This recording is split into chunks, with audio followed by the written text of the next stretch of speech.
പിശാചിനെ കാണാൻ എങ്ങനെയിരിക്കും? ബൈബിളിൻ്റെ ഉത്തരം നമുക്ക് നോക്കാം. പിശാച് അദൃശ്യനായ ഒരു ആത്മവ്യക്തിയാണ്.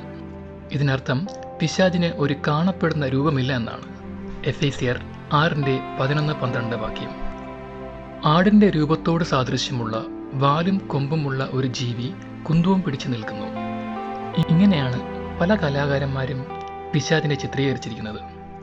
മധ്യകാലഘട്ടത്തിൽ ജീവിച്ചിരുന്ന കലാകാരന്മാർ അന്നത്തെ നാടോടി കഥകളുടെയും പുരാണ ഐതിഹ്യങ്ങളുടെയും സ്വാധീനത്താലാണ് പിശാചിനെ ഇങ്ങനെ ചിത്രീകരിക്കാൻ ഇടയായതെന്ന് ചിലർ അഭിപ്രായപ്പെടുന്നു. എന്നാൽ പിശാചിനെ ബൈബിൾ ചിത്രീകരിക്കുന്നത് എങ്ങനെയാണ്? പല വിധങ്ങളിൽ ബൈബിളിൽ പിശാചിനെ പരിചയപ്പെടുത്തുന്നുണ്ട്. അതിലൂടെ നമുക്ക് പിശാചിൻ്റെ രൂപമല്ല, വ്യക്തിത്വമാണ് മനസ്സിലാക്കാൻ കഴിയുന്നത്. പിശാചിനെക്കുറിച്ച് ബൈബിൾ പറയുന്ന ചില കാര്യങ്ങൾ നമുക്ക് നോക്കാം. വെളിച്ചദൂതൻ. ദൈവത്തിൻ്റെ പഠിപ്പിക്കലുകൾ അനുസരിച്ച് ആളുകൾ ജീവിക്കാതിരിക്കാനായി പിശാച് അനേകരെ വഴിതെറ്റിക്കുന്നു. താൻ ആളുകൾക്ക് നന്മയാണ് ചെയ്യുന്നത് എന്ന് നടിച്ചുകൊണ്ട് അനേകരെ അവൻ വശത്താക്കുന്നു. 2 കൊരിന്ത്യർ 11:14. അലറുന്ന സിംഹം. ദൈവത്തിൻ്റെ ആരാധകരെ പിശാച് ക്രൂരമായി ആക്രമിക്കുന്നു. 1 പത്രോസ് 5:8 വാക്യം.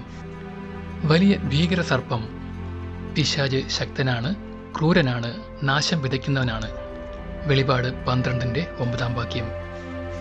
പിശാചിനെക്കുറിച്ചുള്ള ബൈബിൾ വാക്യങ്ങൾ 2 കൊരിന്ത്യർ 11:14 വാക്യം ഇങ്ങനെ പറയുന്നു: സാത്താൻ പോലും വെളിച്ചദൂതനായി ആൾമാറാട്ടം നടത്തുന്നില്ലേ?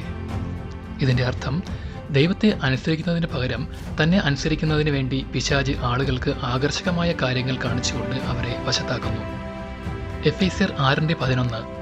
പിശാചിൻ്റെ കുടിലതന്ത്രങ്ങളോട് എതിർത്ത് നിൽക്കാൻ കഴിയേണ്ടതിന് ദൈവത്തിൽ നിന്നുള്ള സമ്പൂർണ്ണ പടക്കോപ്പ് ധരിക്കുക. ഇതിൻ്റെ അർത്ഥം ആളുകൾ ദൈവത്തോട് അനുസരണക്കേട് കാണിക്കാൻ വേണ്ടി സാത്താൻ കുടിലതന്ത്രങ്ങൾ മെനയുന്നു. യാക്കോബ് 4:7. ദൈവത്തിന് കീഴ്പ്പെടുക, എന്നാൽ പിശാചിനോട് എതിർത്ത് നിൽക്കുക. അപ്പോൾ പിശാച് നിങ്ങളെ വിട്ട് ഓടിപ്പോകും. ഇതിൻ്റെ അർത്ഥം ദൈവത്തെ അനുസരിച്ചുകൊണ്ട് ഒരു വ്യക്തിക്ക് പിശാചിനെ എതിർത്ത് തോൽപ്പിക്കാനാകും. 1 പത്രോസ് 5:8. നിങ്ങളുടെ എതിരാളിയായ പിശാച് അലർന്ന സിംഹത്തെപ്പോലെ ആരെ വിഴുങ്ങണം എന്ന് നോക്കി ചുറ്റി നടക്കുന്നു. ഇതിൻ്റെ അർത്ഥം ദൈവത്തെ അനുസരിക്കുന്നവരെ പിശാച് വെറുക്കുകയും ദൈവവുമായുള്ള അവരുടെ സൗഹൃദം തകർക്കാൻ ആഗ്രഹിക്കുകയും ചെയ്യുന്നു.